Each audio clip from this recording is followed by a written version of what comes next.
আজ আপনাদের সাথে শেয়ার করছি একটা পালং শাকের ঘন্ট। পালং শাকের ঘন্টটা কিন্তু একটু অন্যরকম ভাবে করা, বিভিন্ন রকম সবজি দিয়ে এবং তার সাথে আর কি কি মশলা ব্যবহার করলাম চলুন একবার ভিডিওটা দেখতে থাকুন। এখানে বেগুন নিয়েছি, একটা বড় বেগুনের অর্ধেকটা, একটা আলু নিয়েছি ছোট ছোট করে কেটে, সবই কিন্তু খুব ছোট ছোট করে কেটে নিতে হবে। 4-5টা সিম এরকম লম্বা লম্বা করে ছোট ছোট করে কেটে নিয়েছি। এখানে 2 আটি পালং শাক কুচি করে নিয়েছি।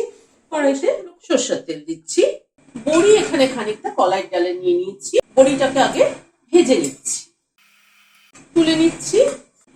ওই তেলে প্রথমে বেগুনটা দিয়ে দিচ্ছি, নুন দিয়ে দিলাম, হলুদ দিয়ে দিলাম, ভেজে নেব। গ্যাসের ফ্লেমটাকে মিডিয়ামে রেখে ধীরে ধীরে বেগুনটা ভেজে নেব, কারণ বেগুন কিন্তু প্রচুর তেল টানে। সেই জন্য একটুখানি ফ্লেমটাকে কম করে দিয়ে ধীরে ধীরে ভাজলে কম তেলে কিন্তু মোটামুটি ভাজা হয়ে যায়। বেগুনটাকে ভেজে নিলাম, তুলে নিচ্ছি। আর একটু তেল দিচ্ছি, 1/2 চামচ 5 ফোড়ন দিলাম, ফোড়নে হিং দিলাম 1/4 চামচ, একটা কাঁচা লঙ্কা মাথাটা ছিঁড়ে দিয়ে দিই।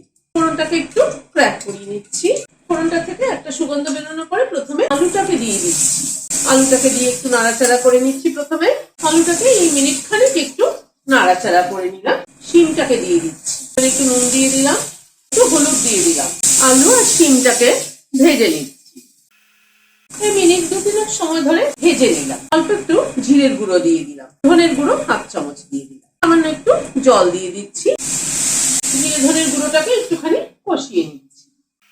মিনিট খানিক নাড়াচাড়া করে নিলাম। এবার শাকটাকে দিয়ে দিচ্ছি, মিশিয়ে দিচ্ছি, অল্প একটু নুন দিচ্ছি, একটুখানি ঢেকে দিচ্ছি। 1.5 মতো ঢাকা ছিল। শাকটাকে আর একটু কষিয়ে নেব।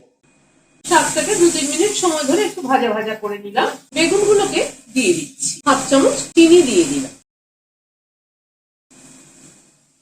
এখানে হামালদিস্তার মধ্যে বড়িগুলো দিয়ে দিচ্ছি, যেগুলো ভেজে রেখেছিলাম। বড়িটাকে গুঁড়ো করে নিচ্ছি। বড়িটাকে গুঁড়ো করে নিলাম। বেগুনটাকে দিয়ে আর একটু নাড়াচাড়া করে নিলাম। এই বড়ির গুঁড়োটা দিয়ে দিলাম। বড়ি কিন্তু গুঁড়ো করে দিলে একরকম টেস্ট হয়, আর গোটা দিলে একরকম টেস্ট হয়।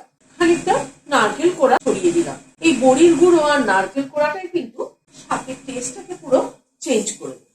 মিশিয়ে দিলাম। একটা কাঁচা লঙ্কা মাথাটা ছিঁড়ে দিয়ে দিলাম, দিয়ে একটু মিশিয়ে দিচ্ছি। গ্যাসের ফ্লেমটাকে বন্ধ করে দিলাম, ঢেকে দিচ্ছি।